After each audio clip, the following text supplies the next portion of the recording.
Voilà, merci beaucoup Ahmed pour cette très gentille introduction. C'est un très grand plaisir d'être ici à chaque fois avec vous. Et, et puis merci aux organisateurs. Voilà, bah alors là, tu ne pouvais pas mieux. Merci hein, de ton invitation. Et vraiment, j'ai beaucoup apprécié ce congrès jusqu'ici. Donc avec l'accord d'ailleurs du vice-président, mais qui est peut-être devenu président ce matin, si je comprends bien, Mustapha. J'ai condensé les deux présentations en une seule, et nous sommes autour de la prise en charge du transport de l'oxygène chez l'enfant prématuré, c'est-à-dire en fait tout ce qui est la fonction, on a vu la fonction respiratoire à l'instant, la fonction circulatoire et l'hémodynamique. Il y a dans ce domaine trois grands points qui sont controversés. Et je vous propose de nous centrer sur ces trois grands points. Il s'agit de l'hypotension artérielle du prématuré, la persistance du canal artériel, on en a déjà d'ailleurs parlé au cours de ce congrès, et les questions hématologiques liées à l'hémoglobine, à l'anémie et aux indications finalement de transfusion sanguine. Mais peut-être qu'avant d'entrer dans chacun, je vous propose tout petit rappel rapide pour se rafraîchir la mémoire. Celui-ci, il est presque inutile, vous connaissez très bien la circulation fœtale et l'hématose étant assurée par le placenta avec ses caractéristiques. Il y a une hypoxémie chez le fœtus. La pression partielle d'oxygène est basse, autour de 20 mm de mercure, et la saturation est également basse, autour de 50%. Et surtout, la circulation, bien sûr, est marquée par les shunts fœtaux qui vont de droite à gauche. On a déjà eu l'occasion de parler avec Damien Bonnet, en particulier le canal artériel et le foramen ovale, le canal venodarensius aussi. Il y a des résistances pulmonaires extrêmement élevées qui vont devoir s'abaisser à la naissance avec les premiers mouvements respiratoires et l'oxygénation, avec la PO2 qui va monter, mais des résistances artérielles systémiques qui sont très faibles chez le fœtus. Ça va être le contraire à la naissance. Elles vont devoir s'élever, elles vont s'élever. Et le cœur d'un prématuré n'est pas toujours à même immédiatement, sans transition, de faire face à ces résistances élevées. Et il y a un moment d'adaptation. Il y a donc cette physiologie transitionnelle qui est extrêmement importante. Et bien sûr, il y a l'hémoglobine fœtale aussi, avec son affinité très élevée pour l'oxygène, qui caractérise l'oxygénation tissulaire. Donc cette transition est caractérisée par les changements au niveau des résistances artérielles systémiques qui vont s'élever, qui vont rencontrer, que va rencontrer un myocarde qui est encore immature, avec un risque de bas débit systémique et de défaut, finalement, à quoi sert la circulation, à apporter de l'oxygène, et pas seulement de l'oxygène, mais surtout de l'oxygène aux tissus périphériques, et notamment au cerveau. Et donc avec un risque de bas débit systémique. Là-dessus joue aussi la transition au niveau des shunts fœtaux, qui se ferment progressivement, et avec une inversion parfois du shunt, et aussi les modifications contextuelles induites par la ventilation éventuellement en pression positive, qui vont également avoir une répercussion sur la fonction cardiaque et les fonctions vasculaires. Et bien sûr, quand on arrive, nous, par exemple, pour traiter une hypotension artérielle avec des vasoconstricteurs, on vient encore agir sur cette transition assez fragile. Parfois, c'est nécessaire, mais on va voir que ça peut aussi avoir des effets délétères. Troisième élément contextuel, le cerveau. Les enfants, les nouveau-nés, si on devait simplifier, ce sont des cerveaux. Pourquoi je dis ça? Parce que d'abord, vous savez que le cerveau occupe la tête de l'enfant occupe un bien plus grand volume et une masse bien plus importante que chez l'enfant plus grand ou chez l'adulte. Elle fait le quart de la hauteur d'un bébé. Là-dedans, c'est le cerveau qui est l'essentiel. Il se développe et le métabolisme est orienté entièrement vers le cerveau parce que c'est l'organe le plus complexe dont il faut assurer l'oxygénation, la croissance et l'énergie, l'apport nutritionnel. Et 60% chez un nouveau-né sain de ce qu'il mange, en termes d'apport énergétique, va au cerveau.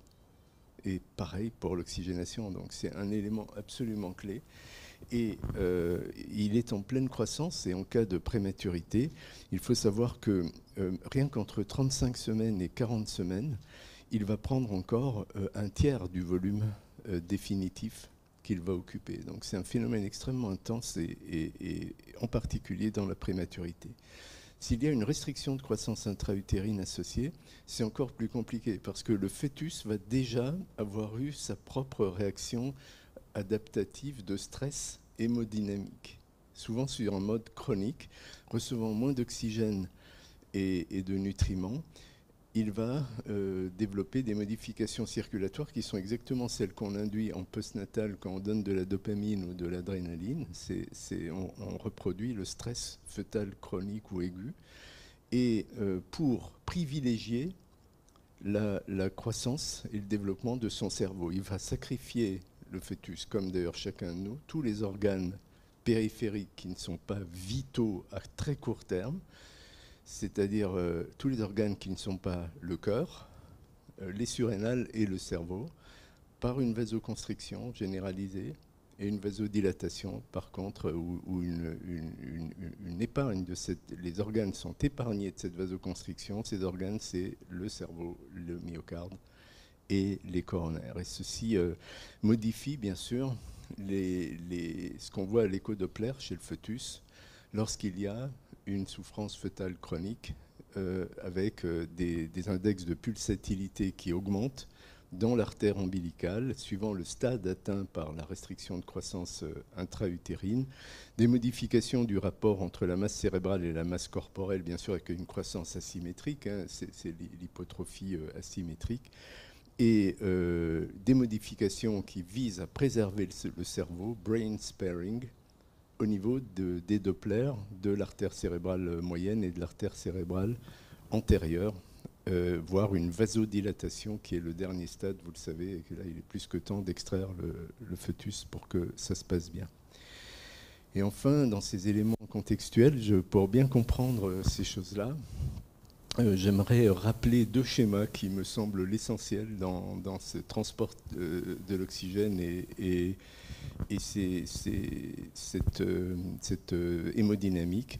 Le premier, c'est l'importance de satisfaire, d'arriver à un équilibre entre les besoins en oxygène qui peuvent être représentés ici par la consommation en oxygène, la VO2 par minute, qui sont les besoins métaboliques tout simplement d'oxygène des mitochondries pour que les chaînes respiratoires fonctionnent, et qui se mesurent.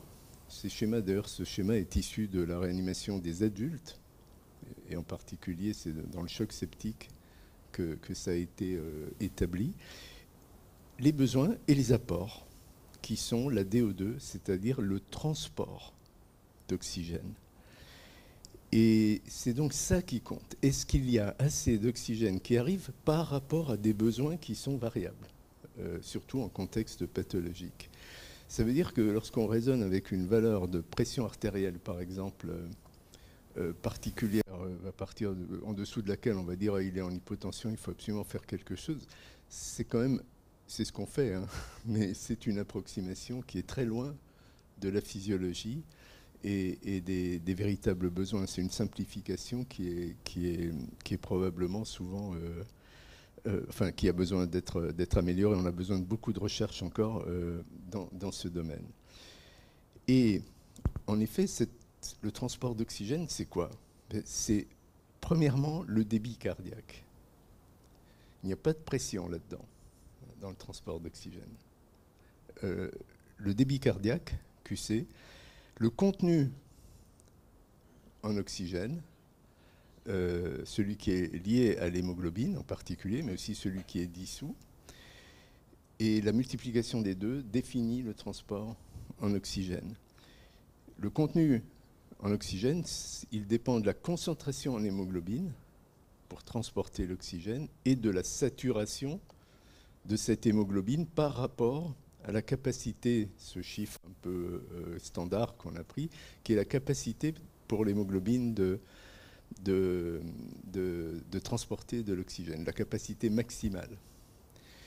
Et je n'ai pas fait figurer là la partie dissoute qui correspond à la PaO2 et qui est très faible, mais qui est la partie finalement fonctionnelle. La saturation, c'est une réserve, et la PaO2, c'est la fontaine. On a comparé ça à une cascade. La PaO2, ou la pression partielle d'oxygène, c'est la hauteur de la cascade. Et la saturation et l'oxygène fixé sur l'hémoglobine, c'est le débit de la cascade. Donc, tous ces éléments sont nécessaires pour que ça fonctionne. La pression artérielle, là-dedans, elle est assez loin. Elle résulte du débit cardiaque, c'est la loi de Poisseuil, et des résistances artérielles systémiques qui vont avoir un rôle très important. On vient de voir combien elles varient au moment de la naissance. Donc les éléments clés, c'est le débit cardiaque qu'on retrouve dans les deux formules, et ce n'est qu'après qu'on arrive à notre pression artérielle qu'on mesure toutes les quelques minutes parfois chez nos enfants instables. Mais ce qui est important dans cette courbe, c'est que le rapport entre la VO2 et la DO2, il est constant et c'est ça qui est normal. C'est-à-dire que la VO2 et la DO2 et le transport d'oxygène s'adaptent en permanence. Et ça, c'est un organisme qui peut vivre, mais ça change tout le temps. Et ce n'est que lorsque le transport s'abaisse en dessous de ce seuil que la VO2 va commencer à baisser. C'est là que ça devient grave et qu'il faut bien comprendre quel est le mécanisme derrière. Mais là-dedans, dans ce schéma qui est vraiment le schéma de la vie, hein, de l'oxygénation, ce seuil, il est très difficile, bien entendu, à connaître parce qu'on ne le mesure pas directement. Ça, c'est donc la première chose à bien retenir. Il y a un effet seuil dans l'oxygénation tissulaire. Et c'est ça qu'il faudrait pouvoir caractériser chez nos malades en temps réel.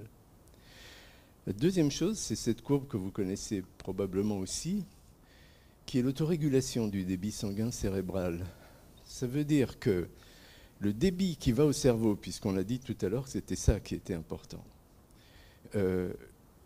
par rapport là à la pression artérielle, eh bien, il y a un système qui, en plus de la réaction de stress systémique et du contrôle de la circulation et de l'oxygénation systémique par les hormones, par les médiateurs, par les nerfs du système végétatif, eh bien, il y a une autorégulation locale, régionale, dans la circulation cérébrale qui fait que le débit, c'est un peu comme l'autre schéma, va rester constant tant que la pression sous-jacente ne dépasse pas certaines bornes vers le haut et vers le bas de variations, on va dire, pathologiques. Et ça préserve bien sûr le cerveau. C'est un facteur de plus. Et chez les prématurés les plus malades, les plus gravement atteints en période postnatale, on craint souvent la perte de l'autorégulation cérébrale, donc, et ce qui peut nous amener soit vers le haut, vers des hémorragies intraventriculaires, soit vers le bas, le défaut, vers des ischémies ou des atteintes notamment de la substance blanche. Et donc on a là aussi des effets seuil, et il faut bien se souvenir de ces deux concepts. Voilà, alors si on va vers l'hypotension artérielle comme premier point à discuter, je ne sais pas combien... on peut la traiter toujours, souvent, parfois, ou jamais. Est-ce que je peux vous demander de lever la main pour qui la traite toujours, une hypotension artérielle chez un prématuré? On la traite, mais on sait que parfois ce n'est pas forcément nécessaire. Ouais. C'est un réflexe. Oui, bien sûr. Ouais, ouais. on l'a fait ensemble X fois. Et qui la traite parfois, ou souvent, qui ne la traite pas du tout, dit je regarde pas, il y en a, hein, ça existe. Ah oui, oui, il y en a qui... Parce que, ok, donc plutôt tendance à traiter, voilà. Alors évidemment, ça pose la question de la norme de pression artérielle. Hein, et qu'est-ce que c'est une pression artérielle normale? Et là, on commence à aller dans les ennuis. Parce que les valeurs de référence proposées dans la littérature, il y en a beaucoup, mais elles sont bien sûr d'une qualité qui est assez limitée, tout simplement parce que souvent c'est du recueil rétrospectif. Elles ne tiennent, il est difficile qu'elles puissent tenir compte de la complexité liée aux âges gestationnels qui bien sûr influencent beaucoup la pression artérielle, l'éventualité d'une restriction de croissance fœtale associée, donc le poids de naissance, et surtout le timing. Parce que bien sûr, on a vu qu'il y a une transition qui se fait à la naissance et la pression artérielle varie énormément physiologiquement dans le premier jour de vie. Et ensuite, dans les jours suivants, même, elle tend à augmenter. La pression artérielle normale est bien sûr d'autant plus basse que l'âge gestationnel est plus faible. Mais en plus, en postnatal, elle va augmenter durant les 4-5 premiers jours. Donc, on a quand même quelques difficultés avec ça. Ce qu'on a beaucoup adopté, il y a longtemps hein, quand même, c'était la limite de 30 mm de mercure de pression artérielle moyenne, au-dessous de laquelle il fallait absolument intervenir. Alors d'où est-ce que ça vient? Eh bien, c'est parce qu'on a remarqué dans des études observationnelles, donc de relativement faible niveau de preuve, ce sont des associations dont on ne sait pas si elles sont causales ou pas, en gros. On a remarqué que le fait d'avoir une hypotension artérielle était associé à une mortalité, à un risque d'hémorragie intra- et périventriculaire et à des troubles moteurs, donc de leucomalacie périventriculaire, plus importants.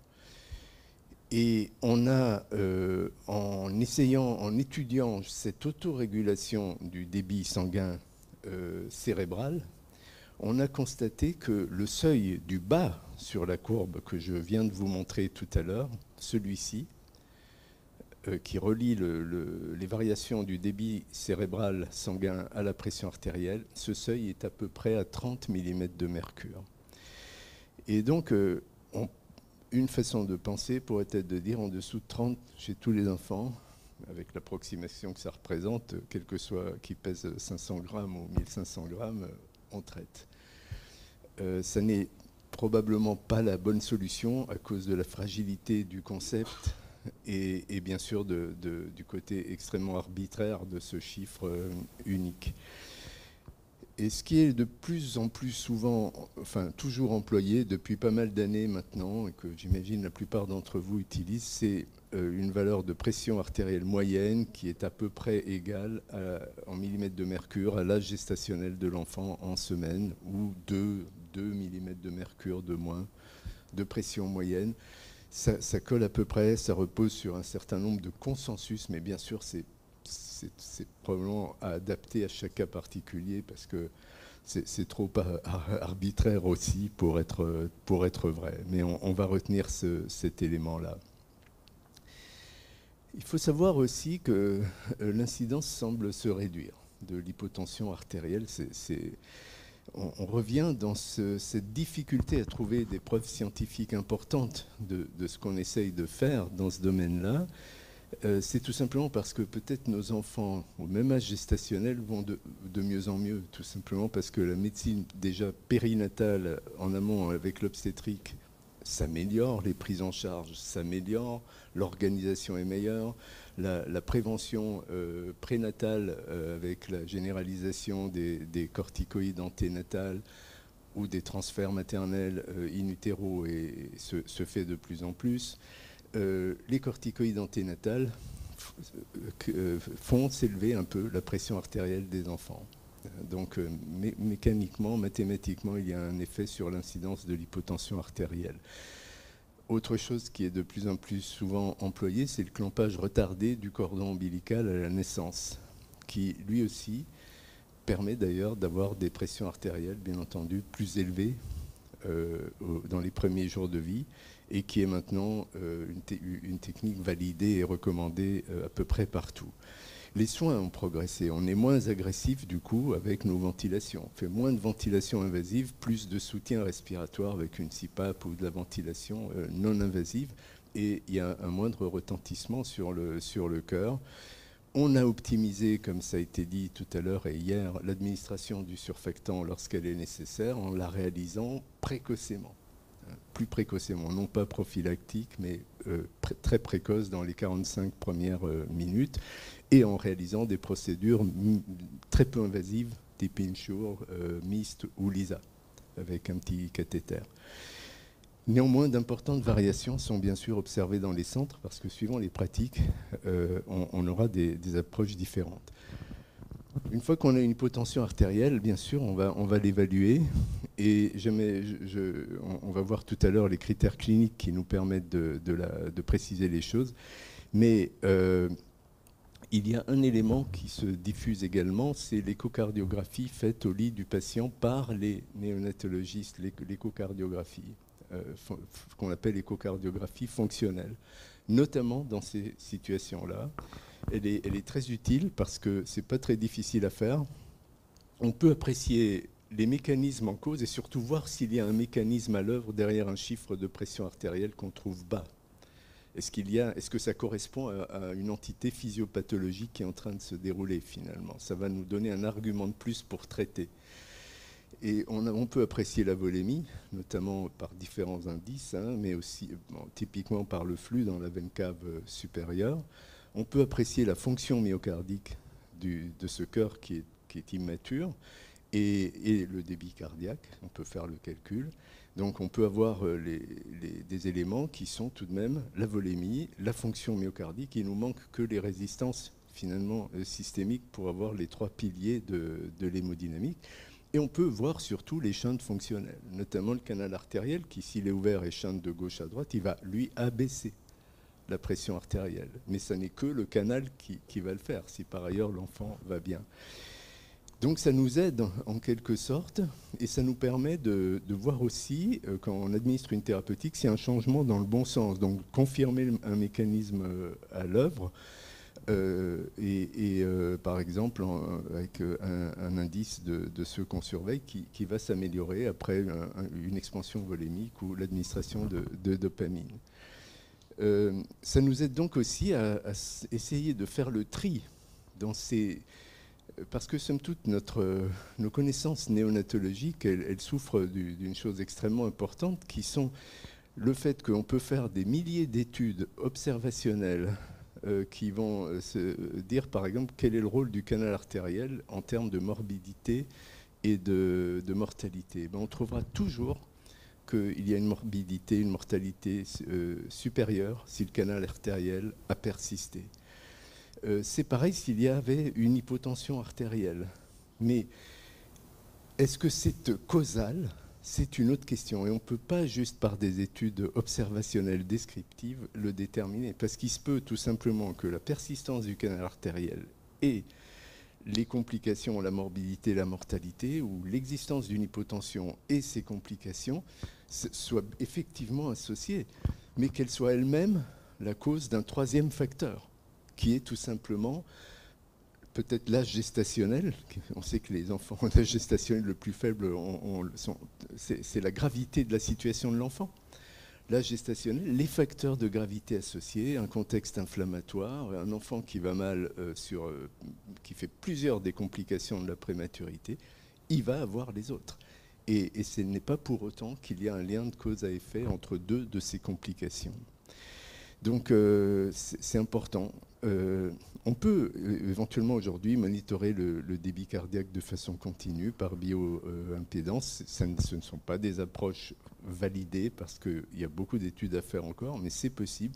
Et on peut monitorer l'oxygénation cérébrale avec une technique qui est proche de l'oxymétrie de pouls, qui est simplement appliquée au cerveau, qui est la NIRS.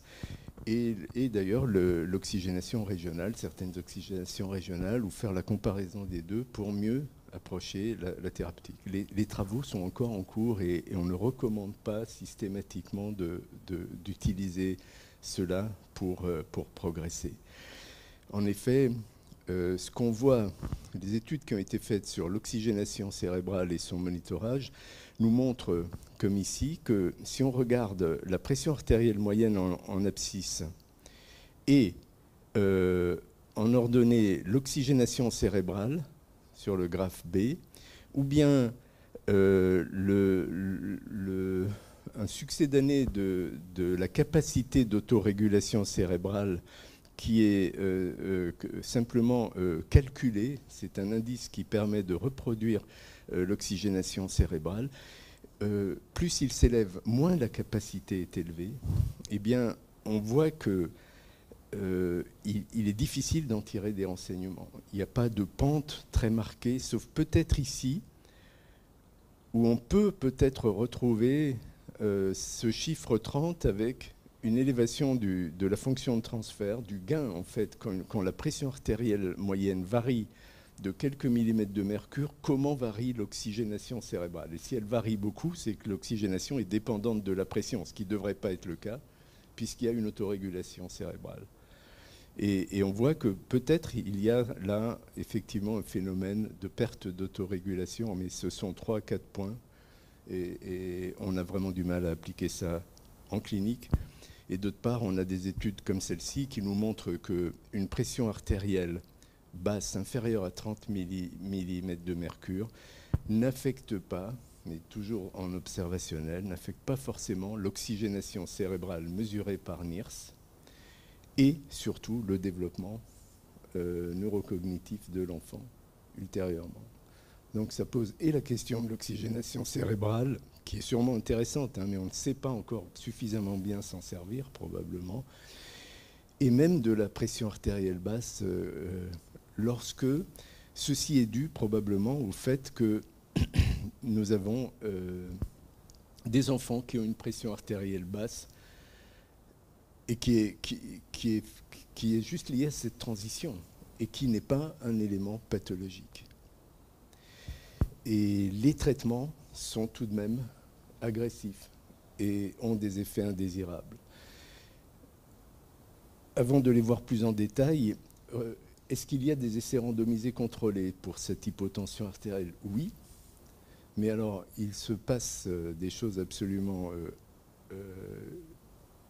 particulière dans ce domaine. Si on prend le HIP trial, qui a été publié récemment, c'est un traitement qui randomisait des enfants avec une hypotension artérielle, donc traitement interventionnel versus placebo, à part une expansion volémique initiale de 10 millilitres par kilo classique de solution de chlorure de sodium à 0,9%. On a ici le schéma de l'étude et les enfants étaient randomisés dopamine versus pas de dopamine en commençant à 5 microgrammes kilo minute. Par contre, à partir de 10, les enfants recevaient de la dopamine à 5 microgrammes par kilo par minute, mais ils étaient randomisés vis-à-vis de l'ascension de des doses de dopamine par la suite.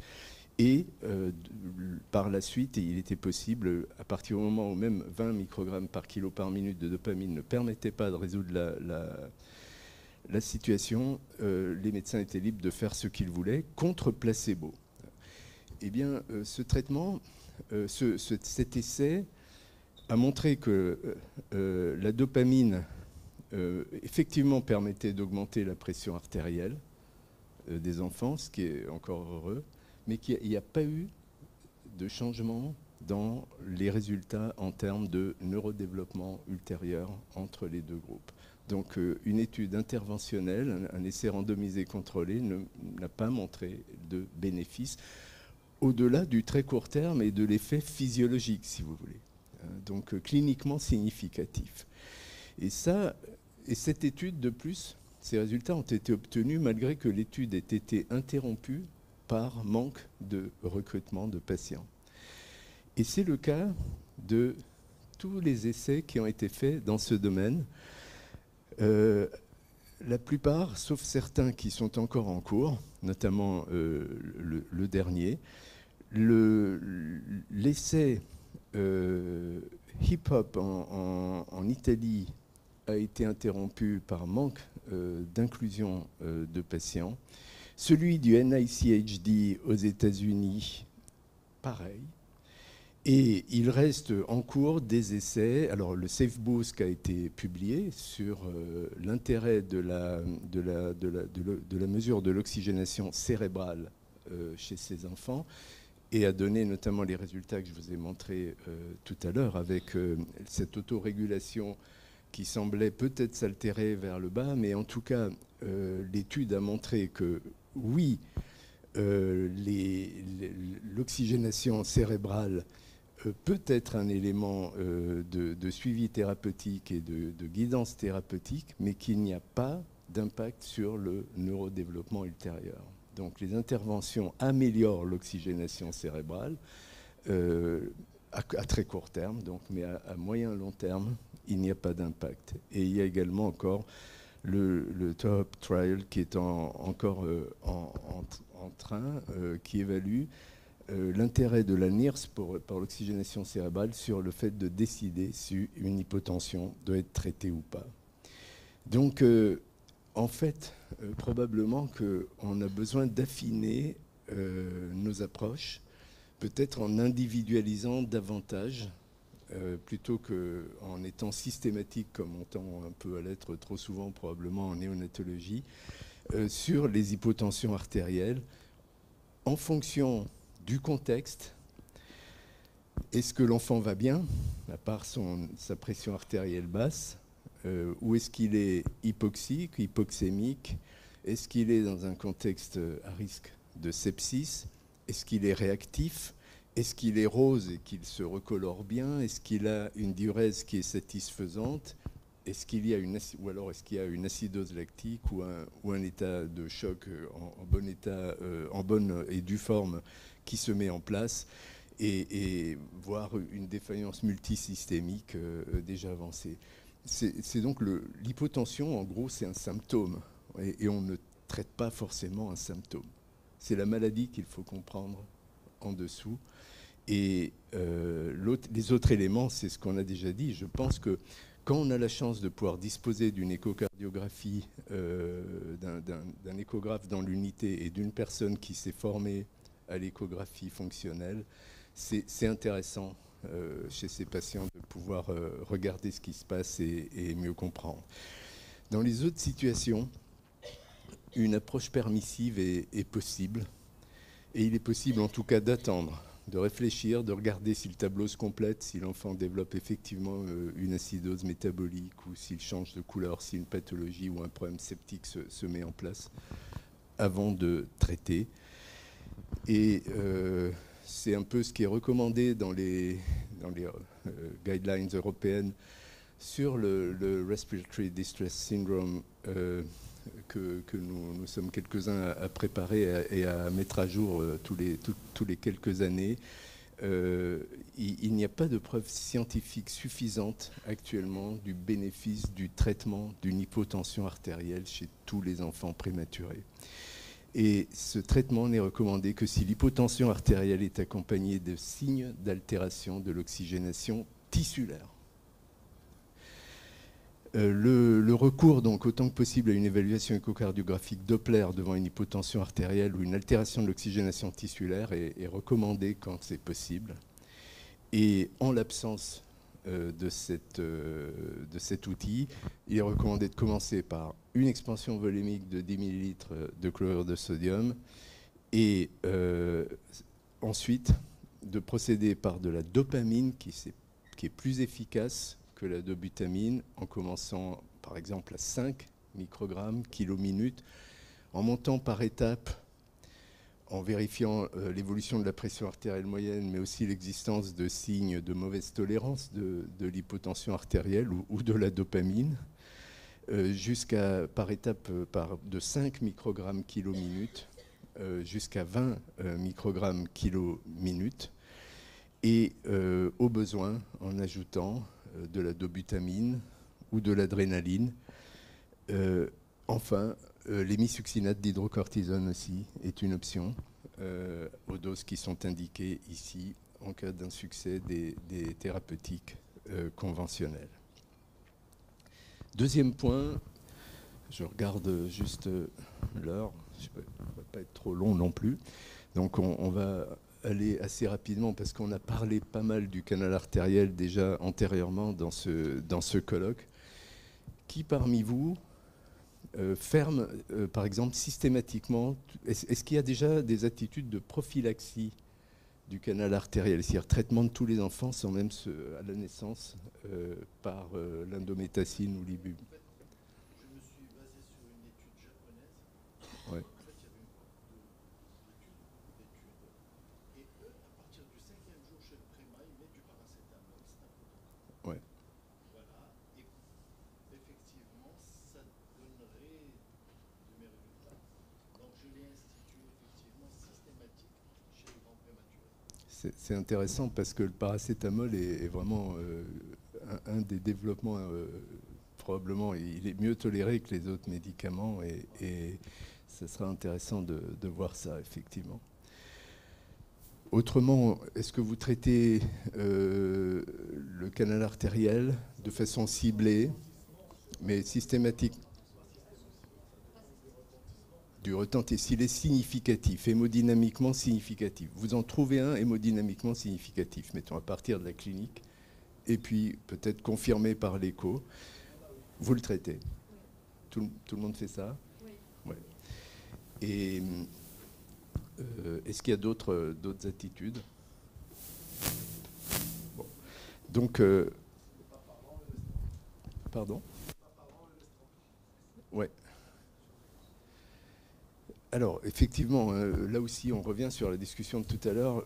La persistance du canal artériel a été associée à peu près tout, hein, mais c'est des études observationnelles et c'est les enfants les plus atteints qui ont le distress respiratoire le plus fort, qui sont peut-être infectés, qui ont eu des conditions de naissance difficiles, qui ont aussi une persistance du canal artériel. Ce n'est pas pour autant que c'est le canal artériel qui font qu'ils vont mourir davantage ou avoir des séquelles neurologiques plus fréquentes.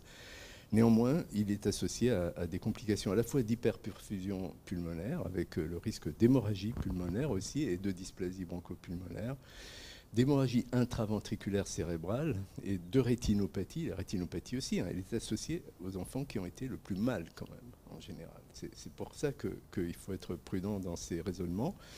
Mais en aval aussi, il y a une hypoperfusion, bien sûr, quand ils chantent de gauche à droite, il y a une hypoperfusion du cerveau, du territoire mésentérique et du rein.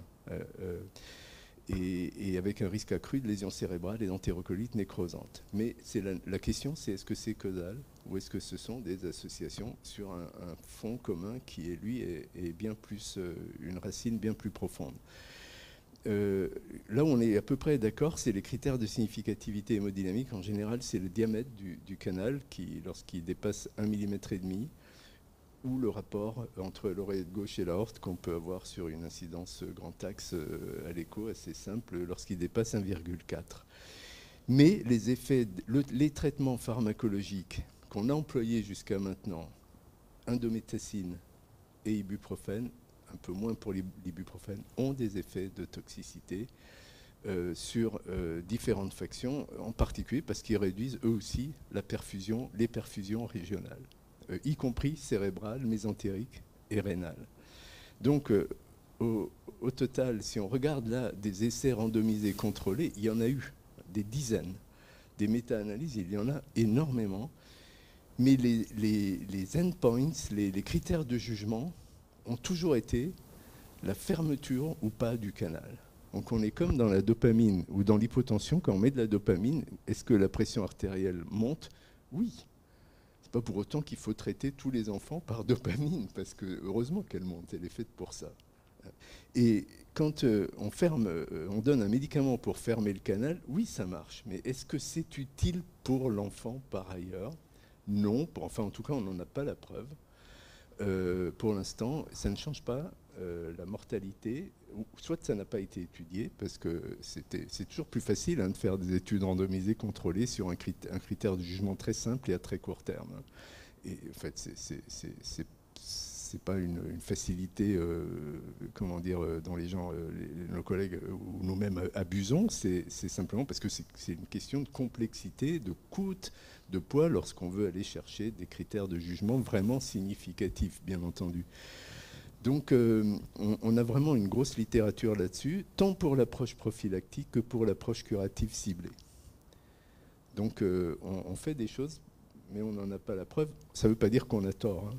Je crois que les essais randomisés contrôlés ne sont pas la seule réponse sur laquelle on peut appuyer des attitudes. Mais dans l'étude de Barbara Schmidt qui est ici, elle a montré que l'indométacine prophylactique systématique, elle réduisait le taux, vous vous souvenez peut-être de ce travail, de l'hémorragie, ça remonte quand même à un moment, le taux d'hémorragie périventriculaire chez les enfants qui avaient reçu l'indométacine. Mais ça n'a pas altéré, ces hémorragies n'ont pas créé de différence du neurodéveloppement ultérieur. Ça ne crée pas non plus de différence finalement sur le plan respiratoire. Vous voyez que les paramètres respiratoires des deux groupes, ceux qui ont reçu l'indométacine et ceux qui ont reçu le placebo, ne sont pas différents, bien que bien sûr il y ait moins de persistance du canal artériel dans le groupe traité. Pareil dans cette étude qui était plutôt une approche, une étude de l'évolution naturelle du canal artériel lorsque on n'intervenait pas, mais observé par échocardiographie avec un traitement conservatif, restriction hydrique et des adaptations de la ventilation. 94% de fermeture spontanée par la suite. Ça, c'était notre expérience. C'est à peu près pareil. On voit sur des enfants de moins de 28 semaines ou moins, ici, ceux qui ont une persistance du canal artériel, ceux qui ont reçu de l'ibuprofène, c'était à peu près un peu plus de la moitié, et ceux qui ont reçu un traitement conservateur, soit parce que le canal était considéré non hémodynamiquement significatif, soit parce que l'ibuprofène était contre-indiqué. L'ibuprofène n'a marché que dans 62% des cas, même s'il était utilisé précocement dans ce cas-là. Et on sait que plus la gestationnelle est faible, moins l'efficacité de ces traitements est importante. Et on voit que, en réalité, il y a beaucoup de fermetures ensuite spontanées et de même, pratiquement au même taux pour ceux qui n'ont pas reçu de l'ibuprofène. Donc, ça, ce sont des études qui montrent que fermer un canal, on sait faire et on l'a démontré, mais est-ce que c'est utile? C'est encore une question ouverte et pour l'instant, on n'en a pas la preuve. J'ajoute juste quand même 2 études plutôt à charge du canal artériel qui ont été publiées tout récemment, qui ont montré, qui sont des comparaisons historiques. Ce sont des centres, dont celui d'Eduardo Bancalari à Miami, qui avaient une attitude très agressive sur le canal artériel et puis qui sont passés une attitude moins agressive. Dans les 2 cas quand même, ils ont trouvé un accroissement du risque du critère combiné dysplasie mortalité ou dysplasie bronchopulmonaire durant la période d'attitude conservative. Donc ça plaide plutôt en faveur d'une fermeture, bien que ça ait très peu de robustesse scientifique, bien sûr, comparé des périodes historiques. Et au final, je crois que Delphine a déjà montré, Delphine Mittanchet, ce schéma de la méta-analyse en fait, en réseau de Mitra, des études sur le canal artériel. Et on voit ici les différentes approches avec les résultats. Et plus c'est vert, plus le bénéfice par rapport aux inconvénients est intéressant, finalement. Et on voit que le bénéfice le plus élevé se trouve pour l'ibuprofène, mais en approche orale et à haute dose. Il y a eu quelques études qui sont récentes où on donne le double de la dose en gros habituelle qui était 10 mg, 5 et 5. Et, ou alors le paracétamol et en particulier qui a pu être donné. Tu le donnes oralement ou IV? 15 mg kilo toutes les 6 heures. Ouais. Ah, au 5e jour, ouais, c'est ça. Et donc, alors on n'a effectivement pas la preuve que c'est efficace. Ça ne veut pas dire que ça ne l'est pas. Il y a beaucoup de centres qui continuent à faire comme vous, aussi à traiter le canal significatif, et probablement que on ne sait pas si c'est bien ou pas bien, et d'autres qui ne les traitent pas, on ne sait pas non plus si c'est bien ou pas bien. Mais en tout cas, s'il faut continuer à faire des études là-dessus, c'est probablement peut-être sur des doses plus importantes, et peut-être par voie orale, parce qu'on a montré que ça marchait mieux, paradoxalement, parce qu'il y avait peut-être une exposition du canal au médicament qui est censé le fermer, qui est plus constante, qui est moins en pic. Enfin, c'est une hypothèse. Donc, pour le canal, c'est vrai qu'on n'a pas un niveau de preuve scientifique suffisant pour dire qu'il faut le fermer systématiquement, que ce soit en prophylactif ou en curatif ciblé. Si on veut fermer un canal, ça doit être une décision individuelle. Quand on est convaincu dans un cas donné, c'est un peu comme pour l'hypotension, qu'il y a vraiment quelque chose de pathologique qui se passe et que ce canal est responsable de désordres effectifs, patents, chez cet enfant, ben, il faut le fermer probablement, il est licite de le fermer. Et alors l'ibuprofène est probablement moins toxique que l'indométhacine, le paracétamol encore moins, mais il est possible d'employer les trois, du moins dans les recommandations que nous avons formulées jusqu'à maintenant. Et les modalités à plus haute dose et par voie orale sont probablement à préférer. Donc, individualisation des décisions, et il y avait ce commentaire dans un des papiers qui est assez, je trouve, réel. C'est vraiment la vraie vie. Nous avons commencé à fermer le canal artériel il y a 30 ans à peu près, et je pense que ça fait même un peu plus, parce que ça marchait, ça fonctionnait. On arrivait à le fermer avec des médicaments. Donc on a tous fermé ces canaux. Ça semblait une bonne idée. Et maintenant, on continue à le fermer parce que on l'a toujours fait. Voilà, ça résume bien, je pense, la situation actuelle. Dernier point, les questions concernant l'anémie au début, on va dire la première semaine de vie du prématuré. L'enfant, il va mal encore, il est en réanimation, il est encore instable, et il a une hémoglobine basse. Quand est-ce qu'il faut transfuser, finalement? On sait que... Oui ? Inférieur à 13, par exemple, voilà, c'est un des taux qui sont effectivement proposés. Alors, on a pu avancer un petit peu avec des essais, là aussi, qui ont été faits tout récemment. Bien sûr, la concentration d'hémoglobine augmente elle aussi, comme la pression artérielle avec l'âge gestationnel. Là, il n'y a rien de nouveau. Et avec le poids de naissance. Donc il faut tenir compte de ça, bien entendu. C'est-à-dire que plus un enfant est immature, plus le seuil il sera normal qu'il ait une hémoglobine qui sera effectivement relativement basse, autour de 13, comme vous le disiez, pour les plus immatures.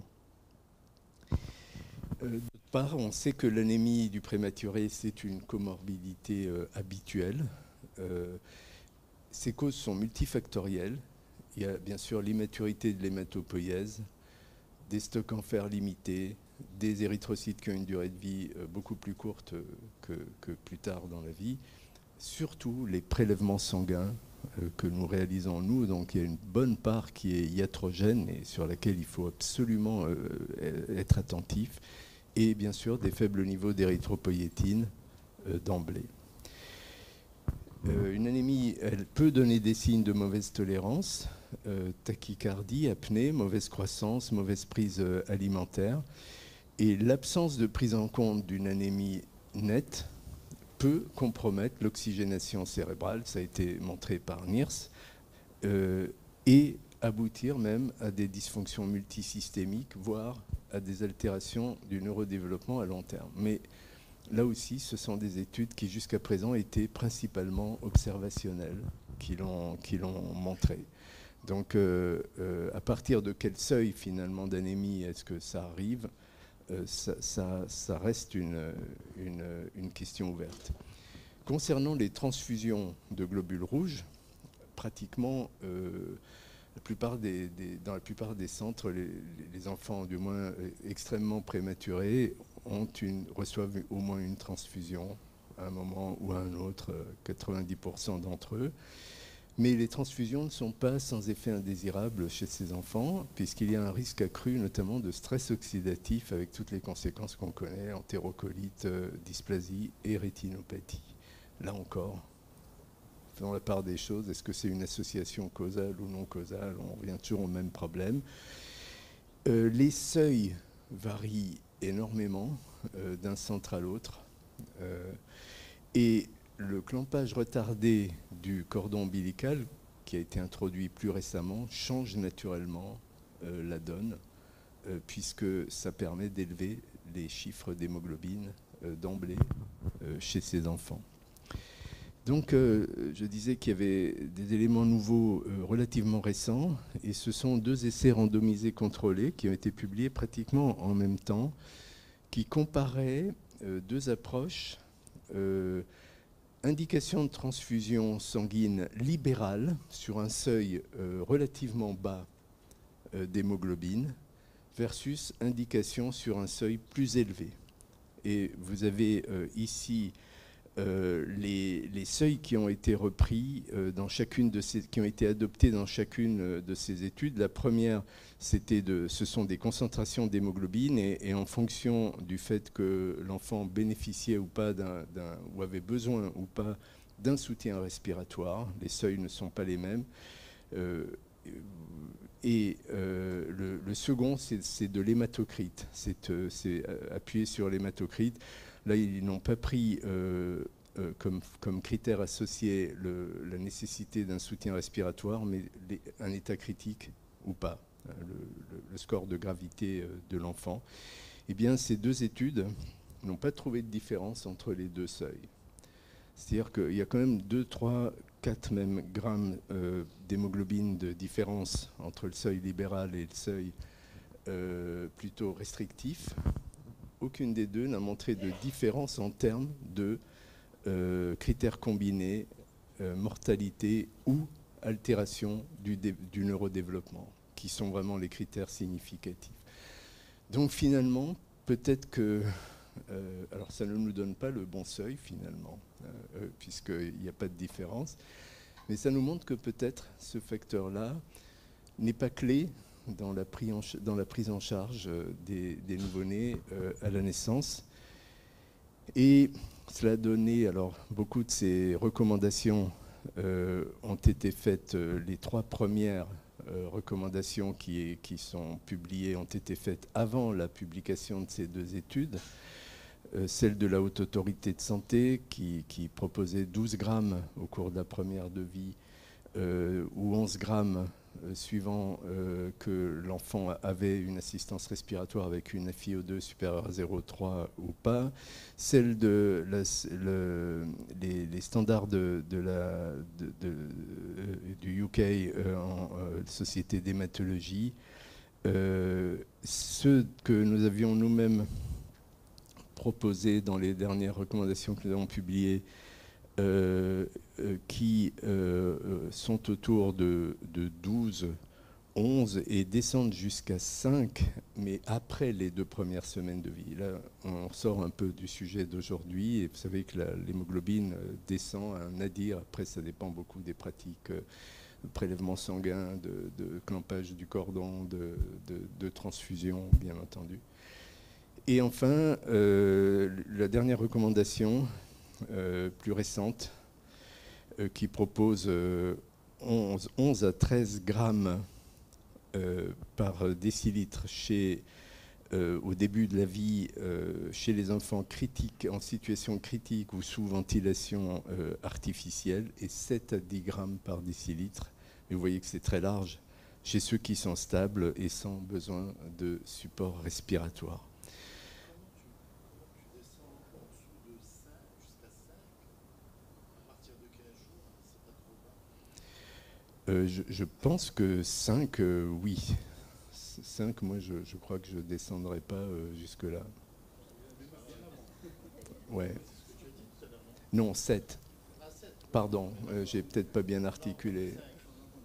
Ah, excusez-moi, c'est moi qui me suis peut-être trompé alors. Hein, non, 7. Hein, et je trouve que même 7, c'est limite, quoi.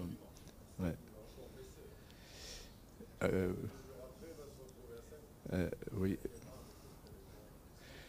Tout à fait. Ça vaut ce que ça vaut. Hein. C'est vraiment des consensus. Bien sûr. Tout à fait. Le contexte, encore une fois, c'est pour ça que bon, les essais randomisés contrôlés sont toujours la référence, hein, on est d'accord, mais ils ne nous apportent vraiment que des informations très, très ponctuelles. Et je crois beaucoup dans ce qui se développe de plus en plus, c'est l'utilisation des données de routine dans les centres qui deviennent accessibles à partir du moment où il y a des dossiers électroniques. C'est ce data science qui sont sur des big data, c'est des données de mauvaise qualité, en général, en tout cas de mauvaise qualité en termes de structuration des données, mais avec des très grands nombres. On arrive quand même à voir des nuages de points qui nous montrent où vont les choses. Hein, et je trouve que ça, c'est la vraie vie. Je pense qu'il faut associer ça aux études randomisées, contrôlées et aux méta-analyses. Donc, au final, il est clair que l'anémie résulte en une réduction des capacités de transport d'oxygène avec les conséquences qu'on a évoquées, et que les transfusions améliorent tout de même ce transport. Elle semble contribuer au neurodéveloppement, peut-être par la voie d'une meilleure oxygénation cérébrale, mais là aussi, c'est probablement des approches individualisées. Je crois que c'est la grande leçon que nous, on est en train d'apprendre tous dans la pratique des transfusions sanguines, aidées peut-être par le monitorage de l'oxygénation cérébrale. Beaucoup recommandent un seuil de 70%, en dessous duquel il faut intervenir. Et je voudrais terminer simplement en vous précisant d'où viennent beaucoup de ces recommandations, qui sont ce groupe que vous connaissez peut-être déjà, qui rédige des guidelines centrés sur le syndrome de détresse respiratoire, mais aussi sur toutes les approches qui vont avec lui, dont les approches hémodynamiques. Et nous sommes quelques-uns, ce sont des personnes de différents pays d'Europe qui ont quand même une très bonne expertise sur ces questions. Beaucoup ont participé, ont fait eux-mêmes les grandes études, notamment sur le surfactant qui guide nos pratiques d'aujourd'hui. Ça fait depuis 2005 qu'on édite des recommandations tous les 2-3 ans. Et donc là, je ne peux pas vous donner les suivantes parce que nous allons nous réunir dans 2 semaines pour les prochaines. Mais voici les dernières qui datent de 2019. Et finalement, je ne suis pas convaincu qu'on va faire d'énormes changements sur les 3 sujets qu'on a vus. Le traitement de l'hypotension, oui, s'il y a un contexte qui montre qu'il y a quelque chose qui ne va pas sur l'oxygénation tissulaire. Sinon, on peut temporisé sous réserve d'une surveillance vraiment armée. Pareil pour le canal artériel, si on est convaincu qu'il faut le fermer chez un patient, il faut le faire, mais de façon individualisée. Peut-être que des attitudes comme la tienne, Hassan, deviendront finalement la règle. Hein, ça me semble intéressant comme hypothèse. Et dans ce cas, il vaut mieux utiliser le médicament dont on dispose ou qu'on a toujours utilisé. Il y a peut-être des variations de toxicité entre les 3, mais c'est quand même pas un drame de ne pas utiliser l'ibuprofène si on n'en a pas. Et enfin, pareil pour l'hémoglobine. Je crois que personne n'a vraiment l'idée d'un seuil précis, mais on a quand même au moins la connaissance solide avec 2 études faites dans des contextes complètement différents, randomisés, contrôlés, avec des différences de 3 grammes par décilitre entre les 2 critères qui ont été testés. Et ben, finalement, ça n'a pas changé l'issue pour ces enfants. Et je vous remercie beaucoup de votre attention.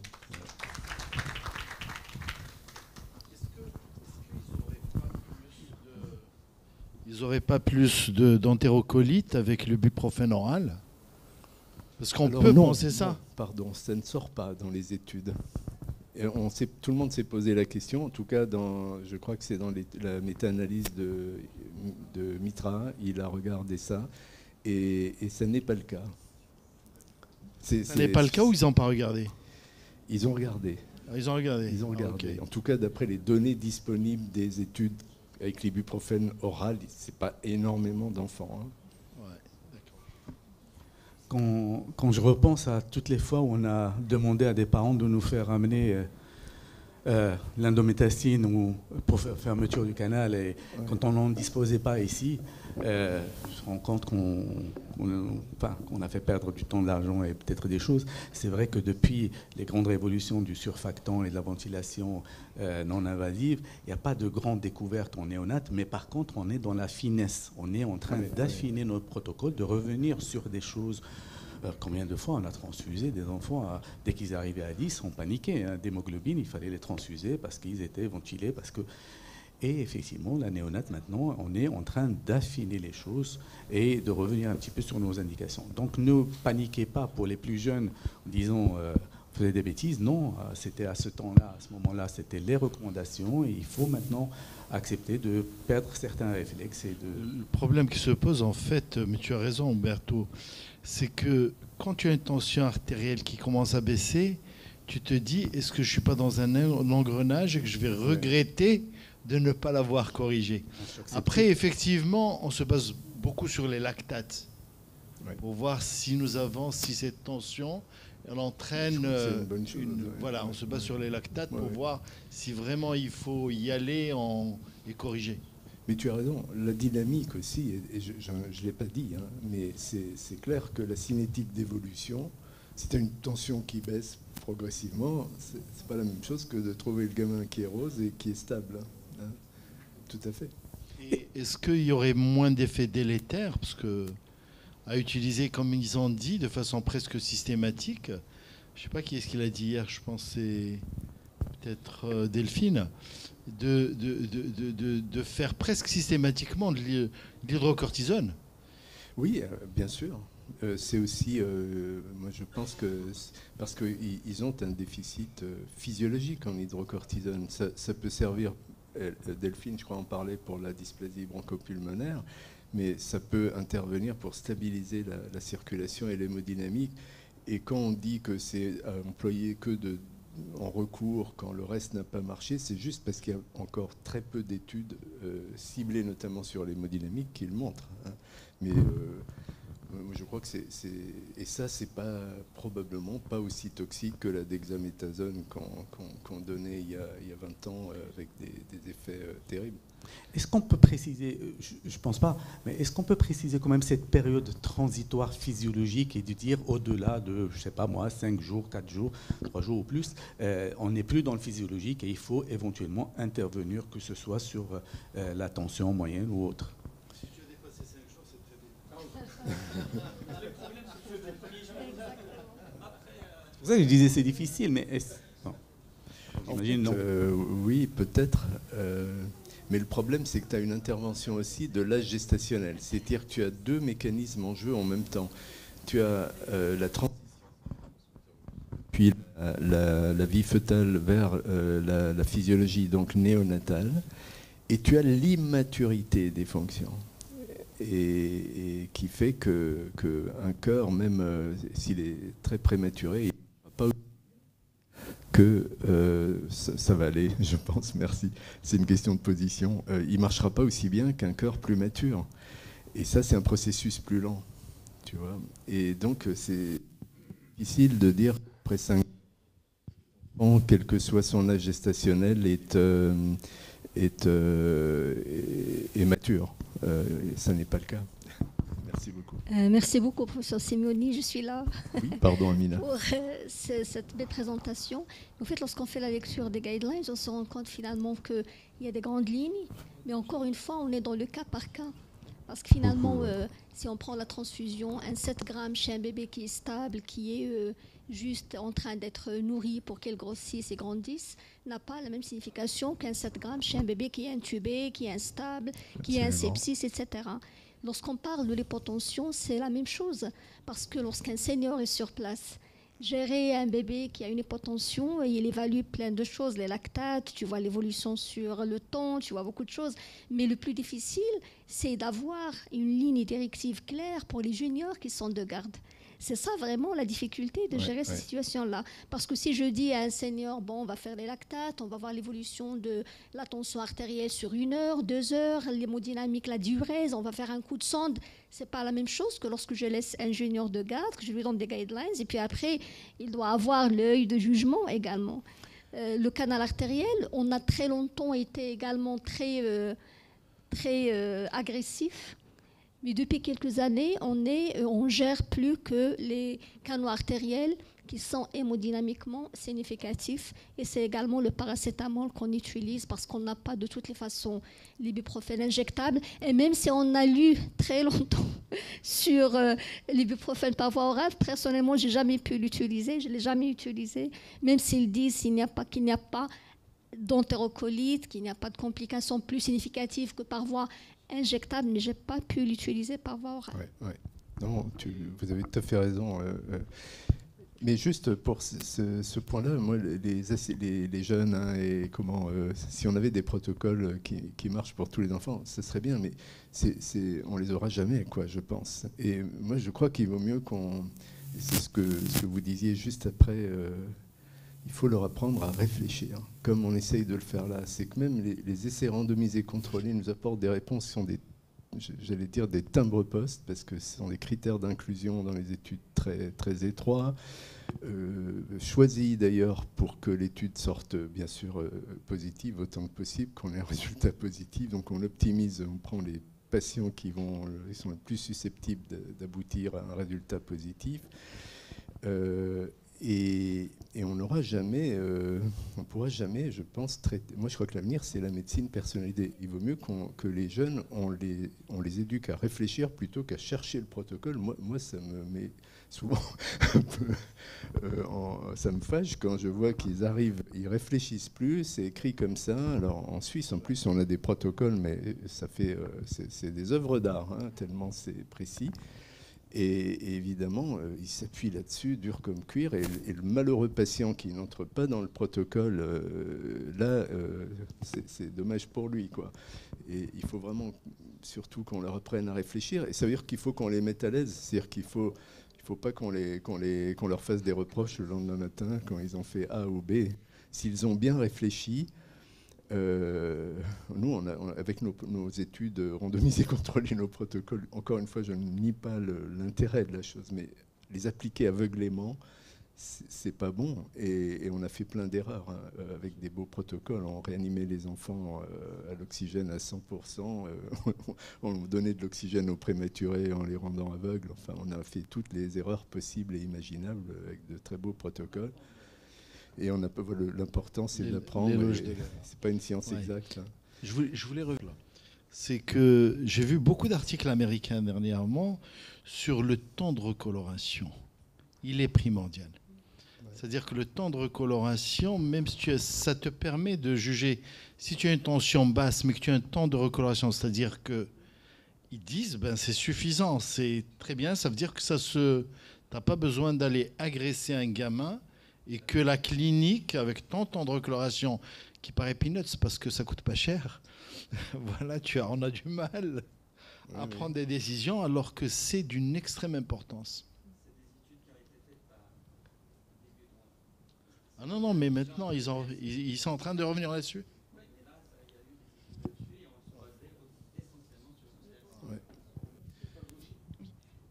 C'est C'est juste, vous avez parlé de ne pas traiter la tension, c'est-à-dire pour une certaine période. Vous avez parlé des études sur le Il n'a pas dit de ne pas traiter la tension. Non, c'est juste, alors, il y a des études Ce serait grave, non, à respecter pour certains enfants. Et vous avez parlé c'est-à-dire des études sur le neurodéveloppement. Alors, est-ce qu'il n'y a pas des études qui montrent, si on ne traite pas, il y a un risque, c'est-à-dire d'hyperperfusion intestinale ou rénale, est-ce qu'il n'y a pas de risque d'entérocolite? Est-ce qu'il y a des études en parlant de ça? Et ma deuxième question, est-ce qu'il y a un seuil à respecter? Il ne faut pas baisser, c'est-à-dire il y a un seuil, une durée qu'il faut respecter, c'est-à-dire plus que une durée ou bien moins d'une valeur de tension artérielle, il faut traiter systématiquement. Alors, troisième question pour le traitement. Vous avez parlé d'un schéma, remplissage, DOPA et puis DOBU, on a adré. Alors, c'est-à-dire sur le plan pratique, est-ce qu'il ne faut pas, c'est-à-dire quand il faut augmenter la DOPA et quand c'est préférable de rajouter la DOBU, est-ce qu'il ne faut pas faire l'écho pour voir la contractilité et décider d'augmenter ou bien de rajouter la DOBU? Oui, alors la première question... on manque d'études et d'essais randomisés et ceux qui ont été faits ont été interrompus par manque d'inclusion de patients et on pense que c'est parce que nous, médecins, avons du mal à ne rien faire devant une hypotension artérielle. Donc on préfère traiter à un moment donné et puis ne pas inclure le patient dans l'étude. Et donc ça montre combien on est... et ça, peut-être qu'on a de bonnes raisons d'ailleurs, hein, je ne sais pas moi quelle est la vérité, on ne sait pas. Hein. Par contre, je pense qu'on a plus d'arguments quand un enfant va parfaitement bien avec une pression artérielle qui est à 27 au lieu de 30, s'il est à 30 semaines d'âge gestationnel. Je pense que moi, j'ai aucun problème à ne pas le traiter, à revenir le voir et à regarder comment il évolue. Alors ensuite, la deuxième question, donc est-ce qu'il y a des seuils au niveau des marqueurs cliniques? Non, on n'a pas cette finesse dans les études, mais ça serait là aussi assez intéressant effectivement à faire comme étude, hein, de voir si avec 20 de pression artérielle, c'est moins bien qu'à 25 et que là, à 20, il faut vraiment se dépêcher de traiter. Probablement que oui. Hein, le niveau de l'hypotension joue comme sa cinétique. Pour la diurèse, je serais un peu plus prudent, en tout cas chez les extrêmes prématurés, parce qu'ils ont parfois des polyuries par immaturité tubulaire rénale, qui fait qu'ils ne régulent pas bien et que la diurèse ne correspond pas à un mécanisme régulateur avec une oligurie qui répondrait à une hypovolémie, par exemple. Il pourrait rester polyurique et donc ça serait peut-être à être plus prudent. Et enfin, votre troisième question, je pense que par exemple la dobutamine, on n'est pas obligé d'attendre d'être à 20 de dopamine pour l'introduire, puisque si on a la chance d'avoir une échocardiographie, on peut voir quelle est la fraction d'éjection du ventricule gauche, et s'il se contracte mal, la dobutamine a des chances de marcher mieux que la dopamine, ou l'adrénaline aussi peut avoir cet effet-là. Donc ça reste artisanal. Hein. Ouais. L'animateur pourrait parler des heures et des heures là-dessus.